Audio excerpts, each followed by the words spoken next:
গোটা বিশ্বকে চমকে দিয়ে ফের দুই এলপিজি ভর্তি ট্যাঙ্কার স্ট্রেট অফ হরমুজ পেরিয়ে কিন্তু ভারতবর্ষে এলো। এবং এক্ষেত্রে আমেরিকার একাধিক মিডিয়া যে দাবি করেছে তাতে একটা জিনিস পরিষ্কার, ভারত কিন্তু ডিপ্লোম্যাটিক স্তরে এখানে এক বড় ইনিংস খেলে দিয়ে বেরিয়ে চলে গেছে। আমেরিকার মিডিয়া ব্লুমবার্গ সরাসরি বলছে যে এই যে ইন্ডিয়ান ট্যাঙ্কারগুলো স্ট্রেট অফ হরমুজ ক্রস করেছে, এক্ষেত্রে ইরানিয়ান যে নেভি তারা নাকি ভারতের ট্যাঙ্কারগুলোকে গাইড করেছে। অর্থাৎ গোটা বিশ্ব যখন স্ট্রেট অফ হরমুজ দিয়ে কার্যত তাদের জাহাজকে বের করতে পারছে না, ঠিক তখনই ইরানিয়ান নেভি ভারতের দুই ট্যাঙ্কারকে ফের স্ট্রেট অফ হরমুজকে পার করতে সাহায্য করলো। এবং আপনারা জানেন গালফ অফ ওমানে ভারত ইতিমধ্যেই তার নেভিকে ডিপ্লয় করেছে ফর প্রোটেকশন। এবং তারপর ইরানিয়ান নেভির সাথে ভারতের নেভির কানেকশনের পর ভারতবর্ষে ফের দুই এলপিজি ভর্তি ট্যাঙ্কার কিন্তু চলে এলো, যা এই সময় অত্যন্ত গুরুত্বপূর্ণ একটি খবর। ডিটেলিং আজকে এই বিষয়ে আলোচনা করব, ভিডিওটি শেষ অবধি দেখবেন। ইম্পর্টেন্ট বিষয় হলো যে অনেকে এই এই পার্টিকুলার বিষয় নিয়ে বিভিন্ন জায়গায় আলোচনা করছেন, কিন্তু অথেন্টিক যে খবর, যে নিউজ, সেগুলো যদি আপনারাও নিজেরাও আলোচনা করেন, চর্চা করেন, তাহলে দেখবেন ভারত কূটনৈতিকভাবে এই ইরান এবং আমেরিকার এই যুদ্ধবিধ্বস্ত পরিস্থিতিতে ঠিক কতটা প্রভাবশালী এক চরিত্রে নিজেকে প্রতিষ্ঠা করতে পারলো। কারণ শুধুমাত্র কুয়েত বা কাতার কিংবা ওমান থেকে ভারত যে ট্যাঙ্কার এই মুহূর্তে ইরানিয়ান নেভির সাহায্যে স্ট্রেট অফ হরমুজকে পার করছে তা নয়, ভারত কিন্তু মাল্টিপোলার ওয়ার্ল্ড যে থিওরিতে ভারত বিশ্বাস করে, ব্যালেন্স ডিপ্লোমেসিতে যে ভারত বিশ্বাস করে, তারা কিন্তু আমেরিকা, রাশিয়া, কানাডা, অস্ট্রেলিয়ার মতো দেশের সঙ্গেও এলপিজি রিলেটেড একাধিক ডিল করছে, যে একটা জিনিস প্রমাণ করে দেয়, এই বিশ্ব যখন কার্যত দুভাগ বা তিন ভাগে বিভক্ত, ঠিক তখন ভারতই একমাত্র রাষ্ট্র যে সমস্ত রাষ্ট্রের সঙ্গে ভালো সম্পর্ক রেখেছে বলে আজকে এই বিপজ্জনক পরিস্থিতিও কিন্তু মোকাবিলা করতে পারলো মাথা উঁচু করে। যে তথ্য সামনে এসছে সেখানে বলা হচ্ছে যে ইন্ডিয়ার দুই ট্যাঙ্কার ফের ইরানিয়ান যে স্ট্রেট অফ হরমুজ আছে সেখান থেকে কিন্তু ক্রস করতে শুরু করেছে, এবং সেটি ভারতবর্ষের নির্দিষ্ট গন্তব্যে পৌঁছে যাবে এক দুদিনে। এবং একাধিক রিপোর্ট এর আগে প্রকাশ করেছিল যে স্ট্রেট অফ হরমুজ যখন পেরোচ্ছে তখন ইরানিয়ান যে গভর্নমেন্ট নেভি তারা প্রতি ট্যাঙ্কার প্রতি $2 মিলিয়ন চার্জ করছে, এবং ভারতের জন্য তারা স্পেশাল ট্রিটমেন্ট দিয়েছে। এবং কালকে ইরানিয়ান যে এম্বাসি আছে যা ভারতে অবস্থিত, তারা পরিষ্কার বলছেন এই ধরনের কোনো চার্জ ভারতের জন্য অ্যাপ্লিকেবল নয়। কেউ বা কারা এটা মিস ইনফর্মড করার চেষ্টা করছেন, কিন্তু ভারতের কোনো ট্যাঙ্কার থেকে কোনো টাকা কিন্তু নেওয়া হচ্ছে না। এর আগেও ভারতে দুই এলপিজি ট্যাঙ্কার কিন্তু এসে পৌঁছেছিল, এমটি শিভালিক এবং এমটি নন্দা দেবী। তারা কিন্তু টোটাল 92,612 টন এলপিজি নিয়ে ভারতবর্ষে আসে। কালকে ব্লুমবার্গের একটি রিপোর্টে প্রকাশিত হয়েছে এই দুই ট্যাঙ্কারের পর আরও দুই ট্যাঙ্কার যখন স্ট্রেট অফ হরমুজে গিয়ে পৌঁছায় তখন ইরানিয়ান নেভি সেই দুই ট্যাঙ্কারের সঙ্গে যোগাযোগ করে, এবং ট্যাঙ্কারের সঙ্গে যোগাযোগ করার পর ইরানিয়ান নেভি এই যে কোথা থেকে জাহাজটি আসছে, কোথায় যাচ্ছে, এবং প্রত্যেকটি জিনিসের ভেরিফিকেশন করা হয়, এবং পরবর্তীকালে রেডিও গাইডেন্স প্রোভাইড করা হয় ভারতের নাবিকদের।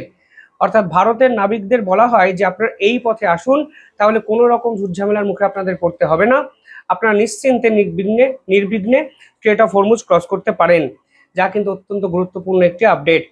স্টেট অফ ওমান, যেখানে ভারত ইতিমধ্যেই বিশাখাপত্তনম ডেস্ট্রয়ারকে মজুত করেছে, এবং স্ট্রেট অফ হরমুজ ক্রস করার পর ভারতের নেভি সেই জাহাজগুলোকে স্কট করে নির্দিষ্ট গন্তব্যে নিয়ে আসছে মুম্বাই কিংবা ম্যাঙ্গালোরের পোর্টে। কালকে যে দুই জাহাজ এই স্ট্রেট অফ হরমুজ ক্রস করেছে, একটির নাম জগভূষণ, যেখানে ভারত পেট্রোলিয়াম কর্পোরেশনের এলপিজি ছিল। ফেব্রুয়ারি 26 তারিখ সেই এলপিজি লোড করা হয় কুয়েত থেকে, তারপর দিনের পর দিন স্ট্রেট অফ হরমুজে কিন্তু আটকে ছিল। সেই এলপিজি ভর্তি জাহাজ কালকে কিন্তু স্ট্রেট অফ হরমুজ ক্রস করে ভারতবর্ষে এলো। অন্য একটি জাহাজ, তার নাম পাইন গ্যাস, যেটি ইন্ডিয়ান অয়েল কর্পোরেশনের ছিল, এবং ইউএই অর্থাৎ ইউনাইটেড আরব এমিরেটস থেকে সেটিও এলপিজি ভর্তি করেও আটকে ছিল স্ট্রেট অফ হরমুজে।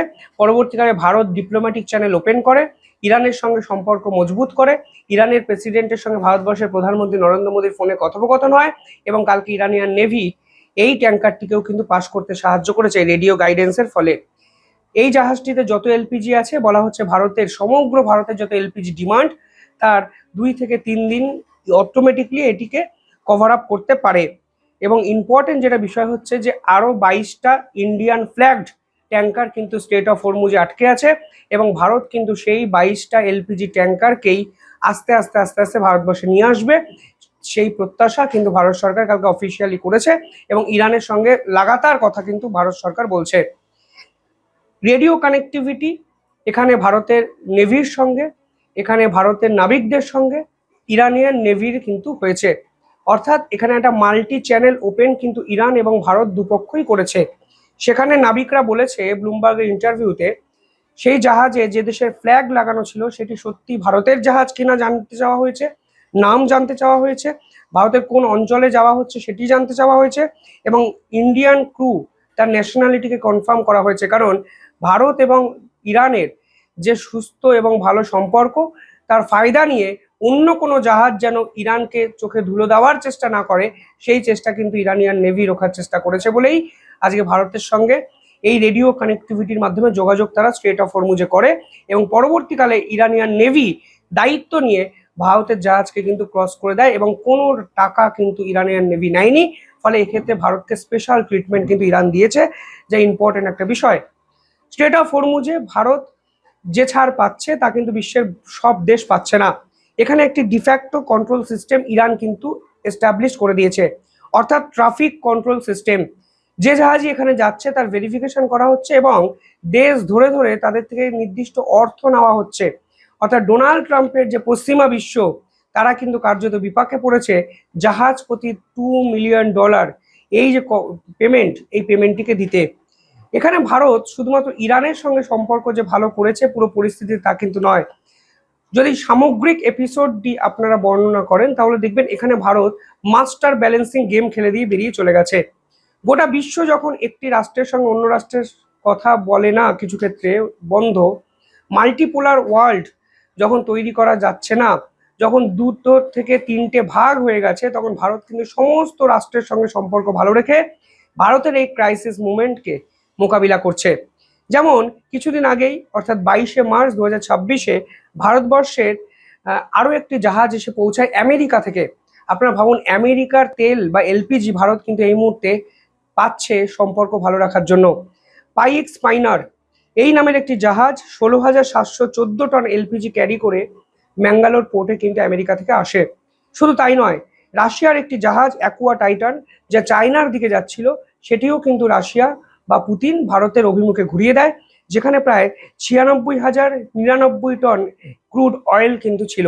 অর্থাৎ এই বিপজ্জনক পরিস্থিতিতেও ভারত কিন্তু সমস্ত দেশের সঙ্গে যে ভালো সম্পর্ক রেখেছে তার রেজাল্ট কিন্তু পাচ্ছে, যা ভারতের মাস্টার ব্যালেন্সিং ডিপ্লোমেসির রেজাল্ট বলে বিশেষজ্ঞরা বলছেন। নিঃসন্দেহে অসংখ্য আপডেট আসবে এই বিষয়ে। আপডেটেড ভিডিও আমি নিয়ে আসবো দ্য ইন্ডিপেন্ডেন্ট বেঙ্গলে। চ্যানেলটিকে ভালো লাগলে সাবস্ক্রাইব করে পাশে থাকবেন। ধন্যবাদ।